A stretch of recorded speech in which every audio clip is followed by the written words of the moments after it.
Yo les gars, vous rêvez de voitures de sport, de villas de luxe et de jets privés? Croyez en vos rêves. Bienvenue sur 5PM, aujourd'hui je vous présente 5 entrepreneurs, milliardaires, qui sont partis de rien. Sam Walton est né en 1918 dans l'Oklahoma, aux États-Unis. À l'âge de 11 ans, il connaît la crise économique, la Grande Dépression, qui lui apprend la valeur de l'argent. Encore tout jeune, il commence à vendre du lait et livre des journaux pour aider sa famille à survivre et donc à nourrir ses frères. Il a ensuite une jeunesse qui est assez classique puisqu'il va à l'université, et en 1942 il se marie avec une certaine Hélène Robertson, et ce détail a quelque peu son importance. En 1945 il revient de la guerre et choisit d'ouvrir son premier magasin, donc avec sa femme Hélène. Le père de celle-ci, donc son beau-père, l'aide à contracter un prêt de 25 000 $, ce qui est déjà une grosse somme à l'époque, et il loue alors un magasin franchisé dans l'Arkansas. Il faut savoir qu'à cette époque, les magasins ne sont pas du tout comme aujourd'hui, ce ne sont pas des supermarchés dans lesquels on va rentrer, se servir et passer à la caisse, mais ce sont plutôt des épiceries dans lesquelles vous dites un petit peu ce que vous voulez et l'employé va vous chercher ce dont vous avez besoin. Je pense que vous voyez où est-ce que je veux en venir, parce que le couple lui décide de tester des concepts qui vont leur faire fortune. Donc dans ces concepts, on a par exemple des choses qui sont utilisées aujourd'hui dans la grande distribution de façon normale, mais qui à l'époque étaient toutes nouvelles, comme par exemple le fait que les étagères doivent toujours paraître remplies pour donner une impression de large choix aux clients. De plus, le magasin reste ouvert très tard la nuit, là où tous les autres sont fermés, même pendant les fêtes et les jours de Noël. Le magasin devient donc le plus performant de la franchise et le patron pense que c'est dû à l'emplacement, et ce qu'il va faire c'est qu'il va évincer Sam et sa femme de la franchise pour la donner à son fils. Heureusement, entre-temps, ils avaient accumulé plus de 50 000 $ de bénéfices et avaient aussi ouvert en parallèle un autre magasin Buttle Brothers, donc la fameuse chaîne. Et grâce aux 50 000 $ donc qu'ils ont pu récolter, ils choisissent de créer leur propre franchise qui prend le nom de Walmart. Dès le lancement de sa franchise, il va utiliser une politique d'entreprise inédite. Il va recruter lui-même ses managers et leur proposer de devenir actionnaires de la société contre des résultats satisfaisants. Donc cela va créer un véritable élan dans l'entreprise, un élan de motivation, puisque dès que l'on est payé à la commission, on va être beaucoup plus enclin à réaliser de bons chiffres, et ça fait que la franchise va exploser, notamment grâce à ça, mais aussi grâce à toutes les stratégies qu'avaient mis en place Sam et sa femme Hélène dans le précédent magasin, donc notamment le fait que les étagères doivent être remplies par rapport aux horaires d'ouverture, etc. etc. Aujourd'hui, Walmart, c'est 6100 magasins à travers le monde et plus de 2,1 millions d'employés, c'est juste énorme. Et c'est la première société en termes d'emploi aux États-Unis. Aujourd'hui, après le décès de ses parents, la fille unique de Sam Walton a hérité de sa richesse et elle est devenue la femme la plus riche du monde juste après le décès de Madame Bettencourt. Il faut savoir que beaucoup de personnes de la famille Walton sont actionnaires de la société Walmart et c'est aujourd'hui la famille la plus riche des États-Unis avec un patrimoine évalué à plus de 150 milliards de $. L'histoire de Jean-Paul de Joria est un des meilleurs exemples de réussite et notamment un de ceux qui m'inspire le plus. Il naît en 1944 à Los Angeles en Californie et il est issu d'une famille très populaire qui n'a vraiment pas d'argent. Lui et son frère sont élevés seuls par sa mère qui connaît beaucoup de difficultés financières. Et à l'âge de 9 ans, il va essayer donc avec son frère de gagner de l'argent par tous les moyens pour pouvoir subvenir aux besoins de sa famille. Donc déjà à cet âge-là, il est concierge d'un immeuble et vend des journaux.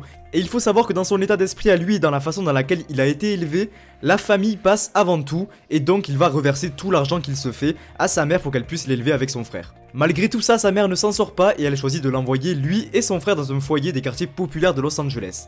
Il faut savoir qu'à cette époque-là, c'est vraiment la banlieue, on est dans les années 50 et c'est vraiment mal famé. Déjà que les choses étaient assez compliquées, tout va se corser encore plus. Donc dans ce foyer, par un manque d'encadrement, il va finir par intégrer un gang local et tomber dans tout ce qui est opération illégale, donc trafic de drogue, escroquerie, etc. etc. Un petit peu plus tard, il va choisir de quitter son gang et son foyer et va partir vivre dans la rue, donc il deviendra SDF. D'après son témoignage, il continuera d'aller à l'école puisqu'il est encore très jeune, jusqu'au jour où son professeur de maths lui aurait annoncé qu'il ne réussirait rien dans la vie, et cette phrase a apparemment sonné comme un déclic pour lui, et c'est là qu'il a choisi de se reprendre en main et de trouver un emploi.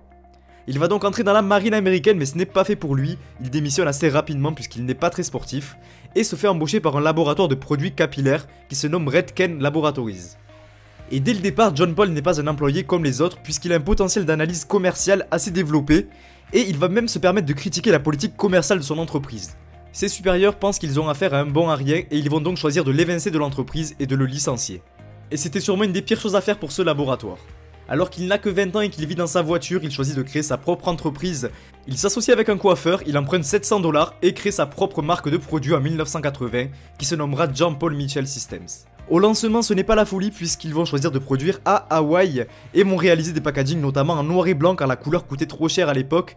Cependant, la qualité des produits est vraiment au rendez-vous et il plaise énormément aux consommateurs, ce qui fait que son créateur, donc Jean-Paul, va devenir très riche et très rapidement. Il est aujourd'hui âgé de 74 ans et a une fortune personnelle estimée à 2,6 milliards de dollars. Il est à la tête d'un empire financier énorme qui comprend bien sûr son entreprise mais aussi l'école Paul Mitchell qui est spécialisée dans la beauté. Et c'est aujourd'hui une école qui dispose de plus de 100 établissements à travers les États-Unis. Et c'est surtout la plus grande école de cosmétologie et de barbier au monde. Il est également engagé à fond dans l'environnement et a une très belle histoire à raconter. Amancio Ortega est né en 1936 dans la ville de Bustongo de Albas en Espagne. Il est fils de cheminot et lui l'école c'est pas vraiment son truc. Il abandonne à l'âge de 14 ans et commence à travailler dans des magasins de chemises. Il va créer sa première marque en 1963 et c'est une marque de robes de chambre qui le fera vivre jusqu'en 1975 et la création de son premier magasin, Zara. Je ne sais même pas si j'ai besoin de continuer à vous expliquer pour que vous vous imaginiez la puissance de cet homme aujourd'hui grâce à la filiale Zara. En 1975, il fait pas les choses à moitié et en 1979, il compte déjà 5 magasins Zara en Espagne, ce qui est déjà un bon chiffre.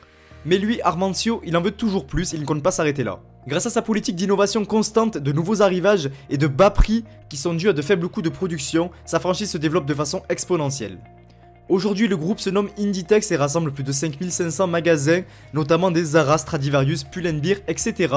Et sur ces 5500 magasins, on en a plus de 1700 qui sont sous l'appellation Zara. Aujourd'hui, Amancio Ortega est la 6ème fortune mondiale, avec plus de 66,2 milliards de dollars. Michael Dell, il n'est pas là pour blaguer. Aujourd'hui 25ème fortune mondiale, il était comme vous et moi durant sa jeunesse. Il naît en 1965 dans la ville de Houston, au Texas. Et il a un sens des affaires développé, il commence à investir ses revenus alors qu'il n'est qu'au début de l'adolescence, et il investit notamment dans la bourse, et fait fructifier tout ça. Il suit une jeunesse normale et rentre même en fac de médecine, cependant il n'est pas trop fait pour les études. En 1984 et âgé seulement de 19 ans, en parallèle de ses études, il crée PCs Limited avec 1000 $. Le concept est simple, il assemble des ordinateurs qu'il livre directement aux clients, et sa force va venir du fait qu'il crée ces ordinateurs là en fait sur mesure et un par un. Il n'a pas de stock, il commande les pièces, une fois que le contrat a été signé, le monte et le livre. En plus de ça, il choisit de vendre ses produits à des prix assez bas. La stratégie est simple, en faisant moins de marge, il va augmenter son nombre de clients. Sa société connaît un succès immédiat et la même année, il va abandonner ses études pour la diriger. En 1987, la société prend le nom de Dell, et donc je pense que vous voyez où est-ce que je veux en venir, et elle commence à investir dans les serveurs informatiques. La société grossit et elle passe premier producteur mondial d'ordinateurs. Elle réalise entre 1996 et 2000 la seconde plus grosse progression boursière de tous les temps, multipliant son cours de l'action par 500. Aujourd'hui encore, Dell compte parmi les plus grandes sociétés d'informatique au monde. Michael est encore aujourd'hui à l'âge de 54 ans à la tête de plus de 15,9 milliards de dollars de capital, et il est classé entre la 25e et la 46e plus grosse fortune mondiale. Nous y voilà, le dernier de ces entrepreneurs partis de rien et aujourd'hui milliardaire. Même si son nom ne vous dit rien, Leonardo Del Vecchio, ce sont les lunettes Ray-Ban, Armani, Gucci, etc. etc. Et s'il est à la première place, c'est qu'il est parti de loin, et même de très loin. Il naît en 1935, c'est un Italien dans la ville de Milan, et il n'a pas eu une enfance très facile. Son père meurt 5 mois avant sa naissance, et sa mère, qui n'était pas capable de s'occuper de lui pour des raisons financières, le confie à un orphelinat. C'est un enfant abandonné, mais malgré cela il grandit de façon normale et devient apprenti chez un outilleur dans les années 50. Il apprend l'art du métier tout en ayant pour projet de créer son entreprise. Et en 1961, il crée sa première marque du coup, Luxottica, dont le concept est la création et la fabrication de montures de lunettes. Pour stratégie, plutôt que de créer des points de vente exclusifs ou dans des marchés pour proposer donc ses produits, il va décider d'en racheter et il rachète un tas de sociétés de distribution et de vendeurs au détail. Cette stratégie florissante lui permettra de devenir un des leaders de ce marché. Il va même racheter la marque Ray-Ban et commercialiser certaines des plus grandes marques au monde, telles que Chanel, Versace ou Prada. Il revend finalement sa société en 2007 pour la somme de 2,5 milliards de dollars, mais garde tout de même 38% des parts de celle-ci. Cet orphelin est aujourd'hui parmi les 100 premières fortunes mondiales avec un capital estimé à 6,3 milliards de dollars.